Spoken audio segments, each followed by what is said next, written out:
Let's dive into 5 reasons why this is the most important Nerf blaster ever created. And since the original is so rare, we're also going to cover whether you should buy its modern yet expensive reboot before it's gone.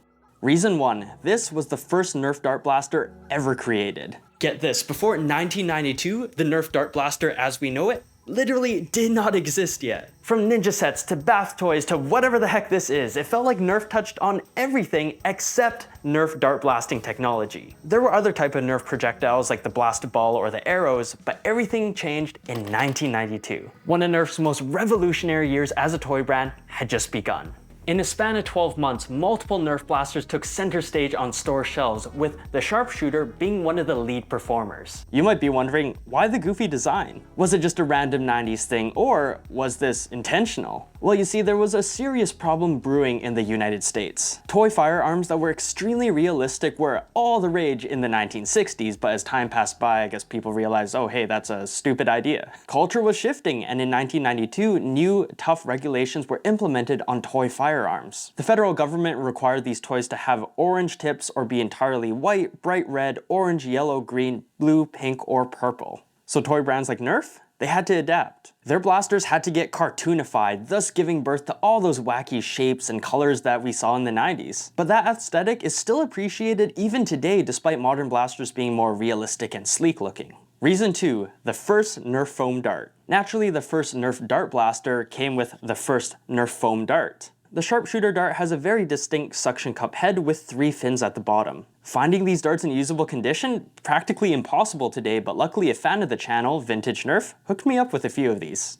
He has videos covering his massive Vintage Nerf collection, so yeah, definitely check it out. It's interesting to note that during this era, you could buy refill packs of this dart, but they were called suction cup arrows. I'm guessing this was before Nerf standardized their naming and they called these arrows before they were known as darts. Over time, the original Sharpshooter dart was overtaken and succeeded by a different dart called the Mega Dart. They were pretty similar to the Sharpshooter darts, the main difference being the lack of the fins at the bottom. Now, the name Mega Dart is very confusing because that has been used for multiple different Nerf dart types over the decades. But anyways, this Mega Dart that succeeded the original Sharpshooter dart ended up being pretty integral, like a lot of them ended up in the packages of blasters in the 90s. And now we've come full circle to the new Sharpshooter dart, which we're going to talk about after. And just like 90s blasters, Gamer Supps also comes in a bunch of friggin' weird colors and designs. Dropping today is a new shaker cup, which you can get for free with any purchase of a tub. And hey, there's my legit bread code, which will get you 10% off your order. I'm also giving away 5 $10 gift cards to Gamer Supps. All you gotta do is like and comment on this video, make sure you're subscribed, and that's it. I'll announce the winners in the next long form video. Reason 3. Never before seen blasting technology. To create the Sharpshooter meant pushing the bounds of toy tech, and I believe that required the help of famous toy inventor Lonnie Johnson. I really can't express how important this dude was to Nerf and the toy industry at the time. He's the guy who created these Super Soaker blasters, which generated over $200 million worth of sales in 1991. He's also got over 250 patents to his name. The system of compressing air and then forcefully ejecting it to launch foam darts was something that Lonnie engineered for a lot of Nerf blasters. According to the Nerf wiki, the Sharpshooter was the first blaster to utilize a number of now standard conventions,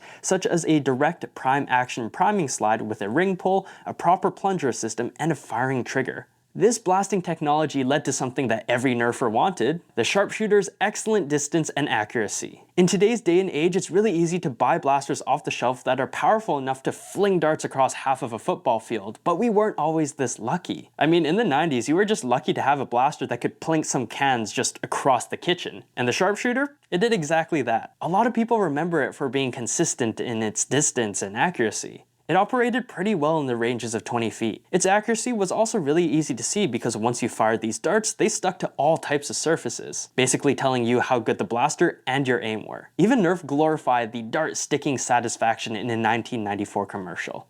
Reason 5. The Sharpshooter legacy lives on. You could have a cemetery's worth of toys that have died over the years, but you won't find Nerf's name on a tombstone. Nerf blasters can still be a staple in many family households decades after the original release of the Sharpshooter. In fact, this blaster was so iconic that in 2023, They brought this blaster back to life. Is the new Sharp 92 just a money grab, or should you buy this expensive limited release blaster before it's gone? Let's first chat about what makes this so special. This is the first entry in the new Nerf Retro series, which seems to be dedicated to re-releasing blasters from the past. I really hope Nerf is planning on rebooting other wacky classics that I've covered on this channel. I'll leave the video links down below if you want to watch those. And I gotta thank a fan of this channel, Jordan, for letting me borrow a lot of his vintage blasters, including the Sharpshooter. I'm also announcing that I'm doing even more Nerf vintage blaster videos on this channel, so make sure you follow to see what's coming out soon. Also, it's rare for Nerf to reboot their blasters in this type of celebratory manner. The last big push like this that I can recall is the Nerf Icon series, which came out from 2019 to 2020. To celebrate Nerf's 50th anniversary,